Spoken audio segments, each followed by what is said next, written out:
기회가 아니죠. 기회가 안에 있는데 앞페이지가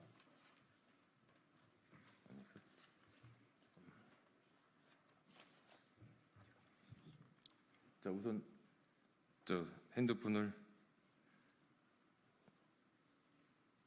무음이나 진동으로 좀 바꿔주시고.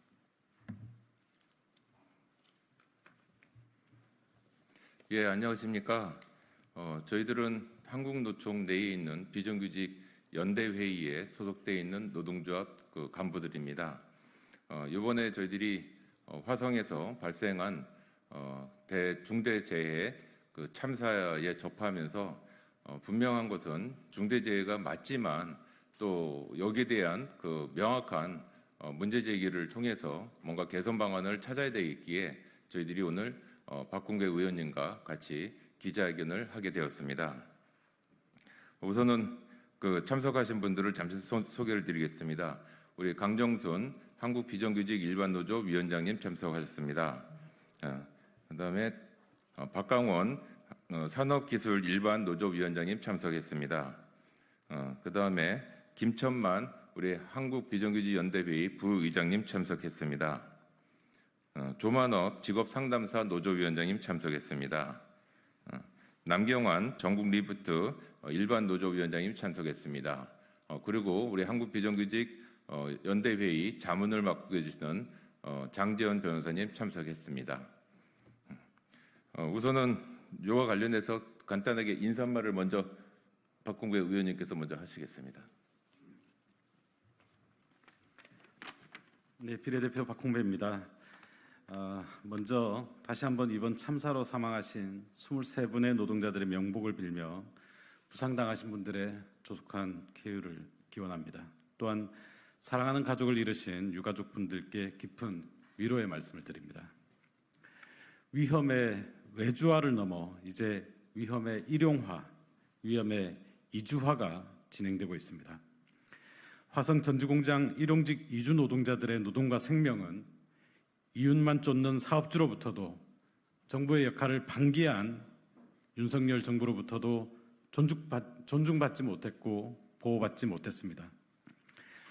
아리셀은 불과 4개월 전 위험성 평가 우수 사업장이었습니다. 그러나 사업장의 안전평가는 노동자의 안전보다 사업주의 편의를 우선시했습니다.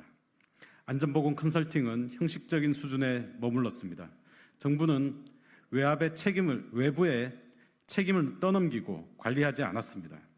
결국 정부는 지켜야 할 노동자는 지키지 않고 면제부 발급을 통해 사업주만 지켰습니다.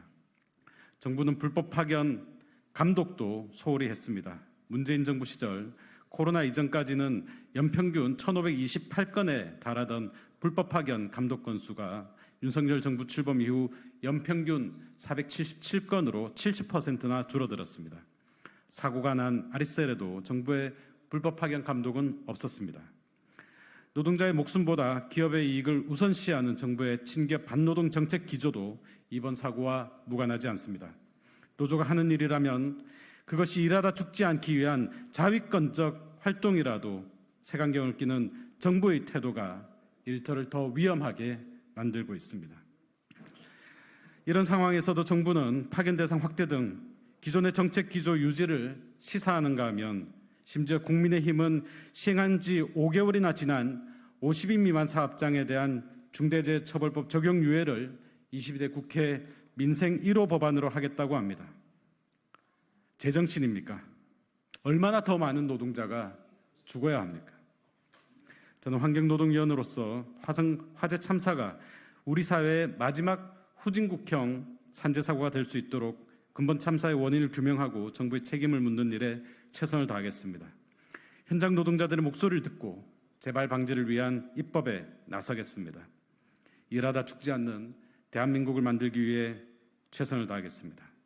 다시 한번 삼가 고인들의 명복을 빕니다. 네, 지금 중대재해 참사로 인해서 돌아가신 분들의 내용을 또 지금 현재 여러 곳에서 수사를 하고 있고 조사를 하고 있다고 하는데 저희 노동계가 현장에서 직접 파악을 해본 내용을 보면은 사실상 일용직 형태를 취하고는 있지만 이분들이 이미 한국에 들어와서 오랜 시간에 계셨던 이주 노동자들입니다. 근데 이 이주 노동자들을 정상적인 고용 허가제로 이분들에 대한 고용 관계가 형성이 되든가 아니라면은 고용노동부에 취업 허가서를 또 받아서 하는 여러 가지 방법이 있는데도 불구하고 그런 내용들이 전혀 이루어지지가 않았습니다. 또한 이 과정에서 벌어진 내용을 보면은 아리셀이라는 배터리 제조 공장이 있는가 하면은 그 밑에서 인력을 관리해주는 회사들이 존재를 했던 것으로 파악이 됩니다. 근데 그 존재했던 그 회사들이 불법으로 또 무등록이나 요즘은 이제 허가제도 아닌 등록만 해서도 가능한 영역이 있는데 그런 것조차 하지 않고 이걸 실시했다는 커다란 문제점이 발생을 합니다. 어떻게 보면은 이 노동에 관련된 내용들이 과거에는 노동 속으로만 들어갔지만 이제는 서서히 고용이라는 형태 속에서 분석을 통해서 문제가 무엇인지를 찾아봐야 될 그런 시간이 된 것으로 봅니다. 그 속에서의 중대재해가 어떻게 참사로 벌어졌는지 분석을 통해서 해야 되겠기에 특히나 무등록, 무허가, 불법이 남부하는 대한민국은 고용 시스템조차 우리나라에 존재하지 못한다는 그런 아픔의 간격이 될 것이라 봅니다. 박강원 산업기술 일반노조위원장님의 기자회견문 낭독이 있도록 하겠습니다.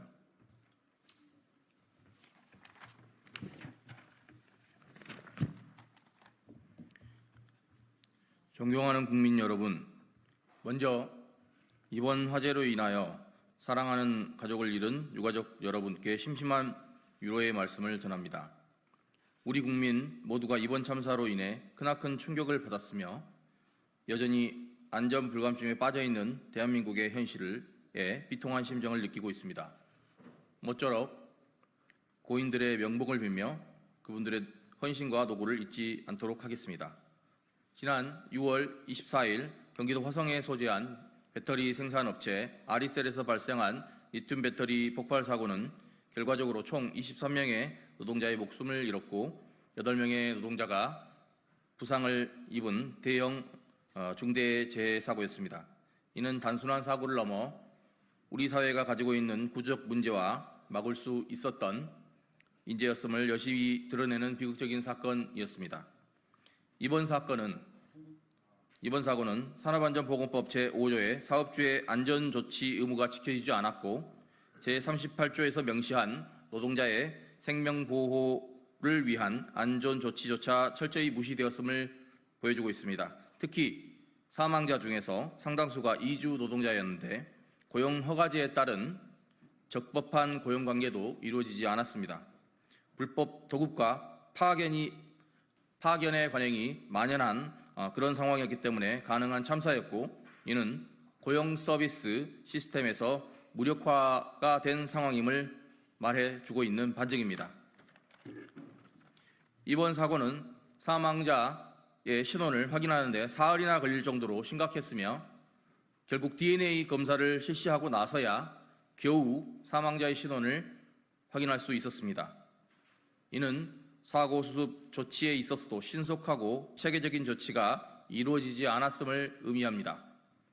또한 작금에도 불법 도급과 인력 파견 업체들이 산업안전 체계를 훼손하고 퇴직금과 임금 착지를 여전히 일삼고 있습니다.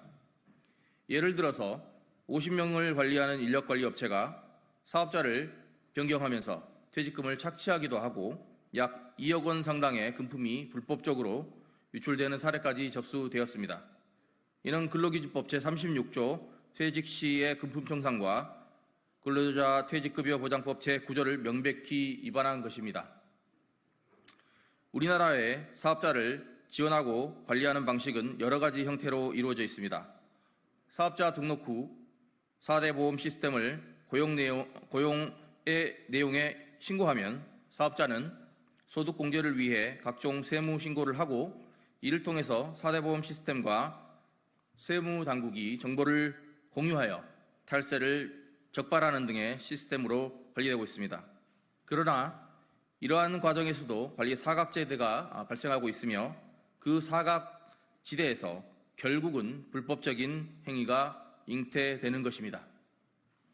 이러한 상황이기에 중요한 것은 파견 여부를 따지는 것이 아니라 불법적으로 운영되고 있는 문제를 바로잡는 것입니다. 파견 근로자 보호법 등에 관한 법률 파견법 제6조에는 파견사업주에 대한 처벌 조항을 두고 있지만 사용사업주에 대한 처벌 규정은 고용의제에 불과한 실정입니다.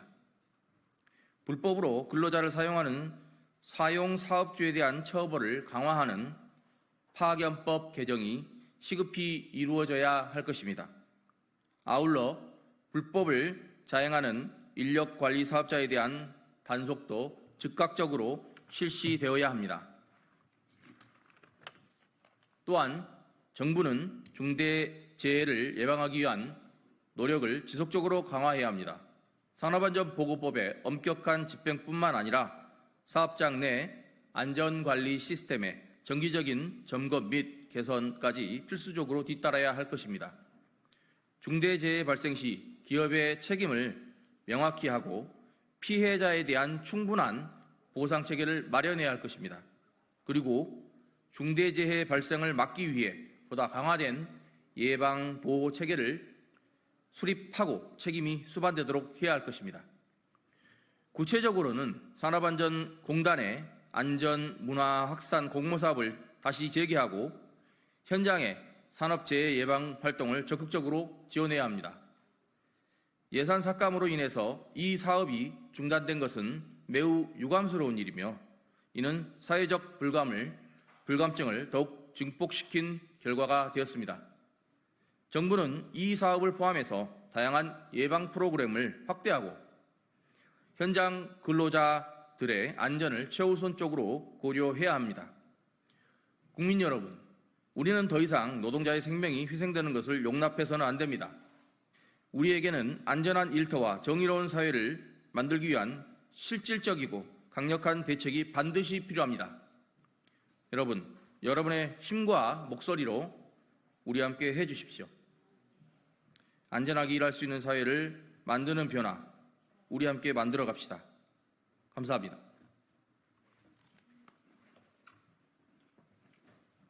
예, 지금 이 내용 중에서 한 가지 저희들이 포함을 시키지를 않는 게 있는데요. 저희들이 요구합니다. 화성시 참사와 관련해서 불법을 야행하고 이 많은 사상자를 발생하게 된 원인이 되는 그 인력관리 회사와 그다음에 그 사업주에 대한 즉각 구속을 통해서 조사를 하라는 요구를 하고 싶습니다.